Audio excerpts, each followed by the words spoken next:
Hello student, welcome to our channel Gyan contributor. तो आज की इस वीडियो में मैं आप लोगों के साथ डिस्कस करने वाला हूँ हिस्ट्री का चैप्टर 3 का क्वेश्चन आंसर। ठीक है, हिस्ट्री चैप्टर 3 का क्वेश्चन आंसर। ठीक है, हिस्ट्री चैप्टर 3 के ऊपर ये जो वीडियो है ये 2023 के लिए खास वीडियो है। ठीक है, यानी ये सारे क्वेश्चन 2023 के लिए इंपॉर्टेंट है। इससे पहले मैंने 2022 का भी एक वीडियो डाल के रखा है। ठीक है, तो आप ये वीडियो तो देखिए ही चैप्टर 3 के लिए, हिस्ट्री के चैप्टर 3 के लिए, और साथ ही साथ जो मेरा एक पहले का वीडियो था 2022 वाला, ठीक है, आप उस वीडियो को भी प्रीफर कर सकते हैं। ठीक है, इसका लिंक मैं नीचे डिस्क्रिप्शन में दे दूंगा। क्यों? क्योंकि हर साल का जो सजेशन बनता है ना, उसमें बहुत ज्यादा का फर्क होता नहीं है। ठीक है, तो आप ये वाला वीडियो जब देखोगे ना, तो इसमें आपको बहुत सारा चीज कॉमन भी मिलेगा। ठीक है, जो कॉमन मिलेगा तो अच्छी बात है, और बहुत सारी चीजें आपको इस वीडियो में नई भी देखने को मिलेगी। ठीक है, नई चीजें। तो ये हिस्ट्री का चैप्टर 3 है। मैंने इसमें शॉर्ट क्वेश्चन और लॉन्ग क्वेश्चन दोनों डिस्कस किया है। ठीक है, और हिंदी में मैंने समझाया है क्वेश्चन को भी, और उसका आंसर भी मैंने बताया है। ठीक है, तो वीडियो को ध्यान से देखिएगा और एक एक क्वेश्चन को समझने की कोशिश कीजिएगा। ठीक है, और सारा क्वेश्चन आपके आने वाले माध्यमिक एग्जामिनेशन के लिए इंपॉर्टेंट है। ठीक है, तो चलते हैं हमारे क्वेश्चन आंसर की तरफ। तो चलिए शुरू करते हैं हमारा हिस्ट्री का चैप्टर 3, रेजिस्टेंस एंड रेबिलियन। ठीक है, चैप्टर 3 क्वेश्चन नंबर 1 स्टार्ट हम लोग करेंगे एमसीक्यू से। 1 मार्क करके आता है। Question number 1, the rule of the East India Company in India came to an end in. बोल रहा है कि ईस्ट इंडिया कंपनी जो भारत में थी, ठीक है, उसका खात्मा कब हो गया? हम लोग जानते हैं उसका खात्मा हो गया था 1858 में। 1858 में क्वींस प्रोक्लेमेशन आया था। ठीक है, यानी मलिका विक्टोरिया का ऐलाननामा, और जिसके जरिए जो ईस्ट इंडिया कंपनी के हाथ में जितनी भी पावर्स थी वो सारी की सारी ट्रांसफर हो गई ब्रिटिश के हाथ में। ठीक है, question number 2, the Indian forest act was passed in. Indian forest act कब पास किया गया था? तो इंडियन फॉरेस्ट एक्ट पास किया गया था 1865 में। ठीक, question number 3, the bamboo fort was built by. बोल रहा है बाम्बू फोर्ट जो है, ठीक है, बांस किला जो है, बाम्बू फोर्ट, वो किसने बिल्ड किया था? तो वो बिल्ड किया था, वो किसने बनाया था? तो बनाया था तीतू मीर ने। ठीक है, जिसको मीर निसार अली भी कहा जाता है। तो तीतू मीर का असली नाम था मीर निसार अली, याद रखिएगा। ठीक है, ये भी कभी कभी पूछ लेता है। Question number 4, the leader of Faraizi movement was. बोल रहा है फराइजी मूवमेंट जो हुआ था उसके लीडर कौन थे? तो उसके लीडर थे हाजी शरीयतुल्लाह। ठीक है, question number 5, the leader of Kol rebellion was. Kol rebellion के लीडर का नाम क्या था? ये सब आप याद रखिएगा। ठीक है, Kol rebellion, Faraizi movement, Wahabi movement, ठीक है, और भी जितना भी चुआर है, संथाल है, इन सब का आप लीडर का नाम याद रखिएगा। फिलहाल तो मैं यहाँ पे डिस्कस आपके साथ कर ही रहा हूँ। ठीक है, लेकिन आप फिर भी याद रखिएगा कि कहाँ पे हुआ था, लीडर कौन थे। ठीक है, तो कोल रिबिलियन के जो लीडर थे वो थे बुद्धा भगत। ठीक है, बुद्धू भगत। ठीक है, the leader of Kol rebellion was Buddhu Bhagat. Question number 6, the Bhil rebellion was started in. बोल रहा है भील रिबिलियन जो है वो कब शुरू हुआ था? तो भील रिबिलियन जो शुरू हुआ था वो था 1819 में, 1819 में। Question number 7, the forest department was establish in. Forest department कब एस्टैब्लिश हुआ था? तो फॉरेस्ट डिपार्टमेंट एस्टैब्लिश हुआ था 1864 में। Question number 8, the Chuar rebellion started in. Chuar rebellion कब शुरू हुआ था? तो चुआर रिबिलियन शुरू हुआ था 1798 में, 1798 में। Okay, question number 9, the Rangpur rebellion started in. बोल रहे हैं रंगपुर रिबिलियन जो है वो कब शुरू हुआ था? तो रंगपुर रिबिलियन शुरू हुआ था 1783 में। Question number 10, the Pagalpanthi movement was started by. बोला पागलपंथी मूवमेंट जो है वो किसने शुरू किया था? तो पागलपंथी मूवमेंट जो शुरू किया था वो शुरू किया था करम शाह ने। ठीक है, यानी पागलपंथी मूवमेंट जो था उसको शुरू करने का जो काम किया था वो शुरू किया था करम शाह ने। ठीक है, question number 11, the Indigo plantation was started in. Indigo की जो खेती होती थी, ठीक है, इंडिगो किसको कहा जाता है? यानी जिसके जरिए कपड़ों में जो नीले कलर किए जाते हैं, ठीक है, नीले रंग किए जाते हैं, उसको बोलते हैं इंडिगो, नील। ठीक है, तो इंडिगो प्लांटेशन कब शुरू हुआ था भारत में? तो इंडिगो प्लांटेशन जो भारत में जो शुरू हुआ था वो हुआ था 1777 में। ठीक है, 1777 में इंडिगो प्लांटेशन भारत में शुरू हुआ था। Question number 12, the Indigo commission was established in. बोल रहा है इंडिगो कमीशन जो है वो इंडिया में कब इस्टेब्लिश किया गया था? तो इंडिगो कमीशन को इस्टेब्लिश किया गया था 1860 में, 1860 में। क्वेश्चन नंबर 13, द नील दर्पण वाज रिटन बाय। अब नील दर्पण किसने लिखा है? तो नील दर्पण लिखा है दीनबंधु मित्रा ने। ठीक है, जो नील की जो खेती करते थे उस वक्त किसान, उनके ऊपर जो अत्याचार हो रहे थे, जो उनके साथ जो क्रूरटी की जा रही थी, उसको अपनी किताब में नील दर्पण में लिखने का काम किसने किया था? दीनबंधु मित्रा ने। Question number 14, the Santhal rebellion began इन, संथाल का जो संथाल लोगों ने जो ब्रिटिशर्स के खिलाफ जो लड़ाई की थी वो उसकी शुरुआत कब हुई थी? तो उसकी शुरुआत हुई थी 1855 में, 1855 में संथाल रिबिलियन, संथाल का जो युद्ध था उसका शुरुआत हुआ था 1855 में। Question number 15, the Pabna peasant uprising began इन, बोल रहा है पाबना पीजेंट ने जो लड़ाई की थी उसकी शुरुआत कब हुई थी? तो उसकी भी शुरुआत हुई थी 1870 में शुरू हुई थी, ठीक है। The Pabna peasant uprising began in 1870। Question number 16, the Munda rebellion started in, Munda rebellion कब शुरू हुआ था? मुंडा रिबिलियन शुरू हुआ था 1899 में, ठीक है। Question number 17, the Singbonga, Singbonga is the name of, अब सिंगाबोंगा किसका नाम है? तो सिंगाबोंगा कहा जाता है सूर्य देवता को, ठीक है, सन, द सन गॉड को कहा जाता है Singbonga is the name of the sun god, ठीक है। Question number 18, the Wahabi movement was started in India by, India में जो वहाबी मूवमेंट शुरू हुआ था उसको किसने शुरू किया था? ठीक है, तो वहाबी मूवमेंट जो कि इंडिया में शुरू हुआ था उसको शुरू किया था सैयद अहमद ऑफ बरेली ने, ठीक है, बरेली के सैयद अहमद ने शुरू किया था।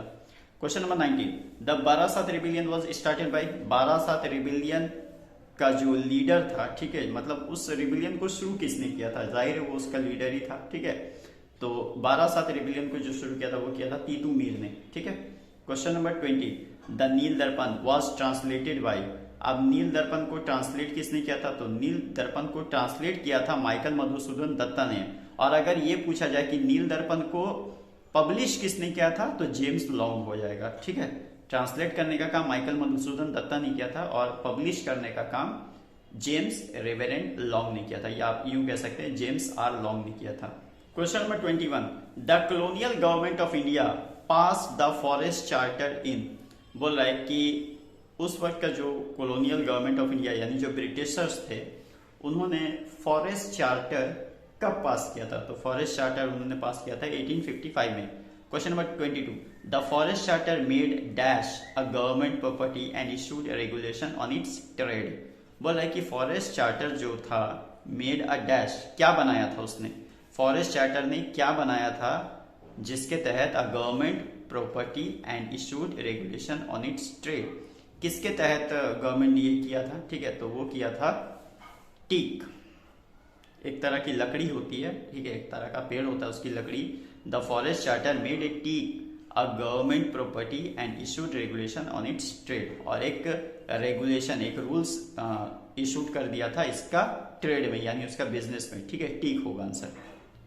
Question number 23, Indian forest were divided into 3 categories by the forest act of, बोल रहा है कि हिंदुस्तान में जो इंडियन फॉरेस्ट है यानी जो जंगल के इलाके हैं उनको 3 हिस्सों में डिवाइड कर दिया गया था, 3 हिस्सों में बांट दिया गया था। तो ये जो एक्ट हुआ था फॉरेस्ट एक्ट, ये कब पास हुआ था?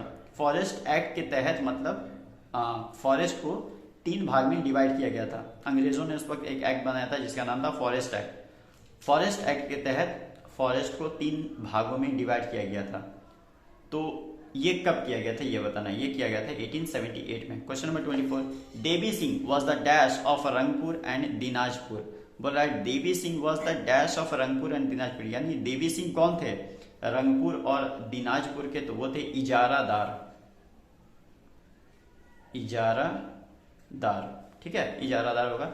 तो इस तरह से लिखा जाएगा, Devi Singh was the ijaradar of Rangpur and Dinajpur, यानी रंगपुर एंड दिनाजपुर के वो इजारादार थे, ठीक है, कौन? Devi Singh. Question number 25, the revenue system permanent settlement was introduced in, बोल रहा है कि अंग्रेजों ने परमानेंट सेटलमेंट है ना, रैयतवारी सेटलमेंट, महलवारी सेटलमेंट, तो इन 3 तरह का सेटलमेंट उस वक्त निकाला था रेवेन्यू जेनरेट करने के लिए अंग्रेजों ने, ठीक है। तो इनमें से जो पहला था वो था परमानेंट सेटलमेंट। अब ये परमानेंट सेटल कब शुरू हुआ था, मतलब कब इंट्रोड्यूस किया गया था? तो वो इंट्रोड्यूस किया गया था 1793 में, ठीक है। Question number 26, the leader of the Chuar rebellion दुर्जन सिंह वाज अ, बोल रहा है कि चुआर रेबिलियन के जो लीडर थे दुर्जन सिंह, ठीक है, वो मतलब क्या थे? जमींदार थे, रैयत, इजारादार, कलेक्टर, तो वो थे जमींदार। तो चुआर रेबिलियन के जो लीडर थे दुर्जन सिंह वो जमींदार थे, ठीक है। क्वेश्चन नंबर 27, पाइकान मीट, बोल रहा है मतलब पाइकान का क्या मतलब होता है? तो पाइकान का मतलब होता है रेंट फ्री लैंड्स, यानी ऐसा जमीन जो जिसका रेंट ना लगे, ठीक है, रेंट फ्री हो, जिसका किराया ना लगे। Question number 28, Bhils were a community of dash India. बोल रहा है भील्स जो थे, ठीक है, भील्स जो थे वो भारत के किस हिस्से की कम्युनिटी थे। यानी भारत चूंकि इतना बड़ा देश है तो भारत के किस हिस्से की वो कम्युनिटी थे, तो वो थे सेंट्रल एंड वेस्टर्न इंडिया। यानी भारत का सेंट्रल पार्ट और वेस्टर्न पार्ट में रहने वाली कम्युनिटी थे भील्स, ठीक है। Question number 29, who was the leader of Bhil rebellion. Bhil rebellion का लीडर कौन था, तो भील रिबिलियन का लीडर था चिल नायक, ठीक है। Chil Nayak was the leader of Bhil Nayak, ठीक है। भील रिबिलियन का जो लीडर था वो था चिल नायक। क्वेश्चन नंबर 30, बेथ बागारी मीन्स, बोल रहा है बेट बगारी का मतलब क्या था, तो बेट बगारी का मतलब था फोर्स लेबर, यानी ऐसे लेबर जिनको काम करने के लिए जबरदस्ती फोर्स किया जाता हो, ठीक है, फोर्स किया जाता हो मतलब जिन्हें जो काम करना नहीं चाहते, जिन्हें फ्री में काम कराने के लिए जबरदस्ती फोर्स किया जाता है। Question number 31, the peasants of Solapur near Bombay revolted against the money lenders in. बोल रहा है peasants of Solapur near Bombay के करीब सोलापुर के जो किसान थे, ठीक है, near Bombay revolts against the money lender, देनदारों के बीच यानी जो पैसा देते थे, ठीक है, उसके खिलाफ एक जंग छेड़ दिया, एक लड़ाई छेड़ दी, ठीक है, एक रिवॉल्ट छेड़ दिया। तो वो कब हुआ था, तो वो हुआ था 1851 में, ठीक है। 1851 में सोलापुर जो कि बॉम्बे के करीब है वहां पर मनी लेंडर्स यानी जो सूद पे पैसे देते हैं, इंटरेस्ट पे जो पैसे देते हैं, उनके खिलाफ एक रिवॉल्ट हो गया, वो हो गया 1851 में। क्वेश्चन नंबर 32, द सन्यासी रिबिलियन ऑफ 1760 बेगैन। बोल रहा है कि सन्यासी रिबिलियन जो कि 1760 में हुआ था वो कहाँ पे हुआ था, तो हुआ था बर्दवान में, ठीक है। Sannyasi rebellion of 1760 began in Burdwan. Question number 33, the Fakir rebellion of 1763 was mainly concentrated in. बोल रहा है 1763 में जो फकीर रिबिलियन हुआ था वो सबसे ज्यादा कहाँ पे कॉन्सेंट्रेटेड था, तो वो सबसे ज्यादा कॉन्सेंट्रेटेड था बरिसल में। बरिसल उस वक्त बंगाल का हिस्सा था, बर्दवान, बीरभूम ये सब बंगाल का हिस्सा है, ठीक है। तो बरिसल में जो फकीर रिबिलियन था वो बहुत ज्यादा कॉन्सेंट्रेटेड था, ठीक है। Question number 34, the Pagalpanthi doctrine was very popular among the. बोल रहा है पागलपंथी का जो नजरिया था, जो डॉक्ट्रिन था, ठीक है, वो सबसे ज्यादा पॉपुलर किन लोगों में था, गारोज, खासी। देखिए गारोज खासी आप अगर ध्यान से अगर आपने पढ़ा होगा इंडिया का मैप को, तो ये नॉर्थ ईस्ट वाला पार्ट है, ठीक है ना, नॉर्थ ईस्ट। तो गारो, खासी, संथाल्स, चुहार्स। बोल रहा है पागलपंथी डॉक्ट्रिन सबसे पहले मतलब सबसे ज्यादा किनके बीच पॉपुलर था, तो पागलपंथी का जो नजरिया था वो सबसे ज्यादा पॉपुलर था गारोज में, ठीक है। गारोज को अगर आप ध्यान से देखोगे इंडिया के मैप में तो आपको नॉर्थ ईस्ट का तरफ मिलेगा, ठीक है। क्वेश्चन नंबर 35, गारो, खासी, जांतिया वो सब वहीं पे है, ठीक है, नॉर्थ ईस्ट का तरफ। Question number 35, the armed rebellion, ठीक है, the armed rebellion of the Pagalpanthi was directed against the zamindar of. बोल रहा है कि पागलपंथी जो लड़ाई हुआ था, ठीक है, पागलपंथी जो रिबिलियन हुआ था उसमें हथियारों का भी यूज किया गया था। तो वो जो लड़ाई थी वो जमींदार के खिलाफ थी। किसान का लड़ाई बेसिकली जमींदार से ही होता है। तो कहाँ के जमींदार थे, पाबना, फरीदपुर, तैंतिया, शेरपुर, कहाँ के जमींदार से वो लड़ाई हुआ था, तो वो जमींदार थे शेरपुर के रहने वाले। Question number 36, the Faraizi movement of the 19th century. 19th century में जो फराइजी मूवमेंट हुआ था बंगाल में वॉज मेनली कॉन्सेंट्रेटेड इन, ठीक है, मतलब बंगाल में। अब देखिए बंगाल इतना बड़ा था उस वक्त में, ठीक है, बंगाल आज जितना बड़ा है उसका 3-4 गुना ज्यादा बड़ा था उस वक्त। तो बंगाल के किस हिस्से में फराइजी मूवमेंट जो कि 19वीं सदी में हुआ था, 19th सेंचुरी में था, सबसे ज्यादा कहाँ पे, मतलब एग्जैक्टली कहाँ पे वो बहुत ज्यादा कॉन्सेंट्रेटेड था, तो वो था फरीदपुर में, ठीक है। अब देखिए बंगाल इतना बड़ा, अब बंगाल में एक डिस्ट्रिक्ट था फरीदपुर, तो फरीदपुर में जो फराइजी मूवमेंट है वो सबसे ज्यादा वहां पर हमें देखने को मिल रहा था उस टाइम में। Question number 37, Titumir and his followers started an armed resistance against the zamindar of. अब बोल रहा है कि टीतुमीर, ठीक है, जिसका असल नाम था मीर निसार अली, उसने जो किसानों के साथ मिलकर, क्योंकि वो किसानों का लीडर था, तो उसने जो लड़ाई की थी वो कहाँ के जमींदार के खिलाफ की थी, तो वो जमींदार के खिलाफ किया था पूरा का, ठीक है, पूरा के जो जमींदार थे उसके खिलाफ उनकी लड़ाई थी। क्वेश्चन नंबर 38, दारुल हर्ब मीट, बोल रहा है दारुल हर्ब का क्या मतलब होता है? तो दारुल हर्ब का मतलब होता है अनहोली लैंड, यानी कि जो गैर मजहबी जो जगह होता है उसको अनहोली लैंड कहा जाता है। ठीक, question number 39, the battle of Balakot was fought between, बोला बालाकोट की जो लड़ाई हुई थी वो किसके बीच में हुई थी? तो बालाकोट की जो लड़ाई हुई थी वो हुई थी द वहाबीज एंड द सिख्स के बीच में, यानी वहाबी और सिख्स के बीच में हुई थी बालाकोट की लड़ाई। Question number 40, the battle of Balakot, अब देखिए बालाकोट की लड़ाई जो कि सिख और वहाबी के बीच में हुई थी, वो सिख और वहाबी के बीच में हुई थी बालाकोट की लड़ाई, वो कब हुई थी? टुक प्लेस इन 1831 में। ठीक है, 1831 में था। Question number 41, Digambar Biswas and Vishnu चरण वेयर लीडर्स ऑफ, बोला दिगंबर बिस्वास और विष्णु चरण जो थे वो किस लड़ाई के लीडर थे? वो थे इंडिगो रिबिलियन के। ठीक है, इंडिगो रिबिलियन के लीडर थे विष्णु चरण and Digambar Biswas. Question number 42, synthetic blue die was introduced इन, अब सिंथेटिक ब्लू डाई जो था उसको सबसे पहले कब इंट्रोड्यूस किया गया था? ठीक है, तो उसको सबसे पहले इंट्रोड्यूस किया गया था 1892 में। Question number 43, dash sent regular reports on the indigo uprising to the published in the Hindu Patriot. ठीक है, बोल रहा है कौन है इसमें से, इन चार ऑप्शंस में से ऐसा कौन है जो रेगुलर रिपोर्ट करता था on the indigo uprising to be published in the Hindu Patriot? Hindu Patriot उस वक्त का एक पेपर था, तो रिपोर्ट भेजेगा तब ना उसमें छपेगा। ठीक है, तो इसको रिपोर्ट करने का काम कौन करता था?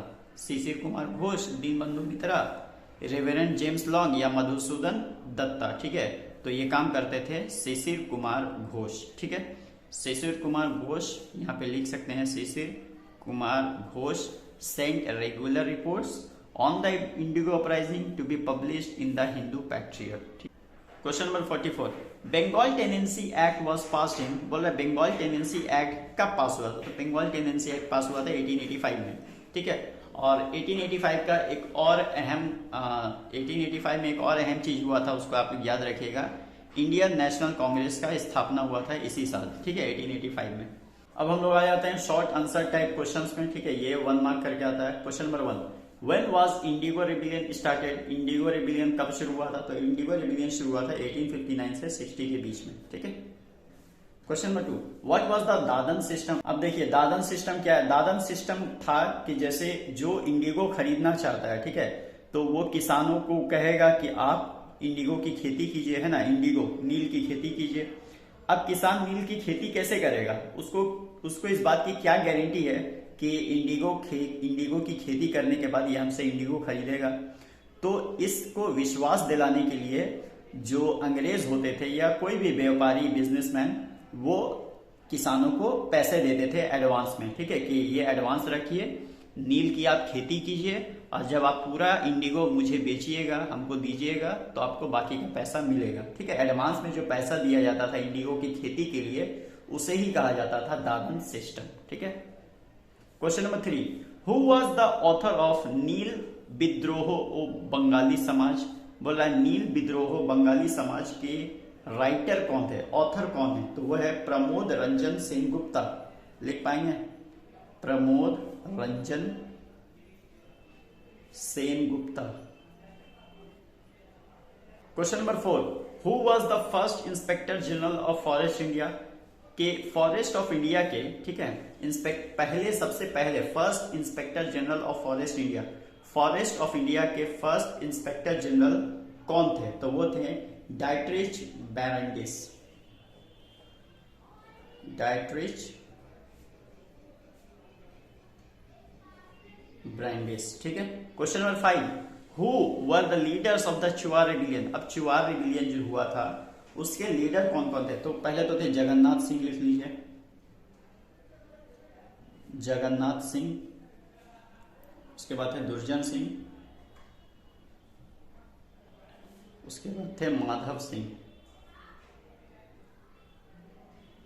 Question number 6, who were the dikus? Dikus किसे कहा जाता था? देखिए संथाल के जो लोग थे, ठीक है, संथाल्स जो थे वो आउटसाइडर को या जो पैसे देते थे, जिनको मनी लेंडर्स कहा जाता है, ठीक है, मनी लेंडर्स को या महाजन्स को, ठीक है, इन सब को कहा जाता था डीकूस। ये संथाल लोग कहा करते थे, जो आउटसाइडर्स या जो मनी लेंडर्स यानी जो सूद पर पैसे देते थे, उन सबको कहा जाता था डीकूस। क्वेश्चन नंबर 7, व्हाट इज खेरवारी हुल? अब खेरवारी हुल का किसे कहा जाता है? देखिए, संथाल का जो रिबिलियन हुआ था उसे खेरवारी हुल कहा जाता है, ठीक है, यानी संथाल की लड़ाई को, संथाल रिबिलियन को ही कहा जाता है खेरवारी हुल, ठीक है, संथाल रिबिलियन को ही कहा जाता है। Santhal rebellion is known as Kherwari Hul. Question number 8, who were the leaders of Santhal rebellion? Santhal rebellion के लीडर कौन कौन थे? तो वो थे सिद्धू एंड कान्हू, सिद्धू एंड कान्हू, ठीक है, संथाल रिबिलियन के ये सारे लीडर थे, सिद्धू और Kanhu. Question number 9, what is mean by Ulgulan? अब उलगुलन का क्या मतलब होता है? उलगुलन का मतलब होता है उलगुलन का मतलब होता है टर्माइट कंडीशन, ठीक है, यानी जिसकी हालत बहुत ज्यादा सीरियस हो, ठीक है, termite condition. Question number 10, what is the meaning of Faraizi? Faraizi का क्या मतलब होता है? फराइजी का मतलब होता है वो व्यक्ति, वो इंसान जो अल्लाह ताला की बात को माने, ठीक है, who bear the order of Allah, the person who bear the order of Allah, ठीक है, जो अल्लाह के हुक्म को माने उसको बोलते हैं फराइजी, ठीक है, फर्ज यानी ऐसे काम जिसको करना कंपलसरी हो, ठीक है, कंपलसरी वर्क को कहा जाता है Faraizi. Question number 11, what was the तारीख मोहम्मदिया? ठीक है, तारीख मोहम्मदिया क्या है? तो देखिए, बंगाल में जो वहाबी मूवमेंट चलाया जा रहा था बाई तीतू मीर, जिसका असली नाम था मीर निसार अली, ठीक है, उसे ही कहा जाता है तारीख मोहम्मदिया, ठीक है। क्वेश्चन नंबर 12, व्हाट इज तीन कथिया सिस्टम? देखिए, तीन कथिया सिस्टम बहुत आसान है। तीन कथिया सिस्टम का ये मतलब होता था, जैसे कि उस वक्त के जो किसान थे जो इंडिगो की खेती करते थे, ठीक है, और इसके बदले में इंडिगो की खेती करने के बदले में उन्हें पैसे दिए जाते थे। सिंपल सा हिसाब था बिजनेस का, बिजनेस रिलेशन था किसानों के बीच और अंग्रेजों के बीच में। क्योंकि अंग्रेज उस वक्त, ब्रिटिश जो थे उस वक्त सिर्फ एक ट्रेडिंग कंपनी थे, यानी एक सिर्फ बिजनेस करने के लिए भारत आए थे। तो इंडिगो की खेती तो करते थे किसान, लेकिन किसानों ने बाद में ये देखा कि जब भी हम इंडिगो की खेती करते हैं तो उससे जमीन की जो पैदावार की जो सलाहियत है वो खत्म हो जाती है या बहुत ज्यादा कम हो जाती है। तो उन्होंने इंडिगो की खेती करने से पहले तो इनकार कर दिया था कि और हम खेती नहीं कर सकते, क्योंकि इससे जमीन को बहुत बड़ा खतरा हो जाता है, मिट्टी की जो फर्टिलिटी है वो पूरी तरह से खत्म हो जाती है। तो अंग्रेजों ने एक डील किया किसानों के साथ कि अगर आपके पास 20 कट्ठा जमीन है, ठीक है, 20 कट्ठा को 1 बीघा भी कहा जाता है, ठीक है, अगर आपके पास 1 बीघा यानी 20 कट्ठा जमीन है तो 20 कट्ठा में से आप 3 कट्ठा में, ठीक है, ध्यान से सुनिए, 20 कट्ठा में से 3 कट्ठा में आप इंडिगो का खेती कीजिए और बाकी का बचा हुआ 17 में से 17 जो आपके पास कट्ठा बचता है उसमें से आप किसी भी और चीज का खेती कीजिए। अंग्रेजों को उससे कोई प्रॉब्लम नहीं है, ठीक है, लेकिन कम से कम 20 में से 3 कट्ठा में कम से कम आप इंडिगो की खेती जरूर कीजिए, क्योंकि इंडिगो से उस वक्त अंग्रेजों को बहुत ज्यादा फायदा मिल रहा था। कहने का मतलब यह है कि आपके पास जितनी भी जमीन है उसका 3/20 हिस्सा आप 3/20 हिस्से में आप इंडिगो की खेती करना आपके लिए जरूरी है, ठीक है, आपके लिए अनिवार्य है। 3/20 हिस्से में आपको इंडिगो की खेती करनी ही पड़ेगी, उसे ही कहा जाता है 3 कथिया सिस्टम। 3 मतलब 3, कथिया मतलब कट्ठा से आया है, ठीक है। Question number 13, what was the Khuntkatti system? कुंथी कथी सिस्टम क्या है? सिस्टम क्या है? देखिए, मुंडा के जो ट्राइब्स थे, ठीक है, जिनको मुंडा रिबिलियन जिन्होंने कहा था, किया था, ठीक है, मुंडा ट्राइब्स जो थे, मुंडा के रहने वाले जो ट्राइबल्स थे, वो क्या करते थे, एक लैंड को बहुत सारे लोग उसके मालिक थे, ठीक है, एक लैंड को बहुत सारे लोग होल्ड करके रखते थे, यानी उस पर बहुत सारों का कब्जा था, उसे ही कहा जाता था कुंथी कथी सिस्टम, ठीक है, यानी एक ही जमीन है और उसको बहुत सारे लोग होल्ड करके रखते हैं, ठीक है। क्वेश्चन नंबर 14, व्हेन वाज छोटा नागपुर टेनेंसी एक्ट पास्ड? ठीक है, अब देखिए, छोटा नागपुर टेनेंसी एक्ट कब पास हुआ था? तो वो हुआ था 1908 एडी में, ठीक है, छोटा Nagpur tenancy act. Question number 15, when did सन्यासी एंड फकीर मूवमेंट स्टार्ट? सन्यासी और फकीर मूवमेंट जो हुआ था वो कब शुरू हुआ था? तो वो शुरू हुआ था 1763 एडी में, ठीक है। Question number 16, who were the leaders of the सन्यासी एंड फकीर मूवमेंट? सन्यासी और फकीर मूवमेंट के लीडर कौन थे? तो वो थे मजनू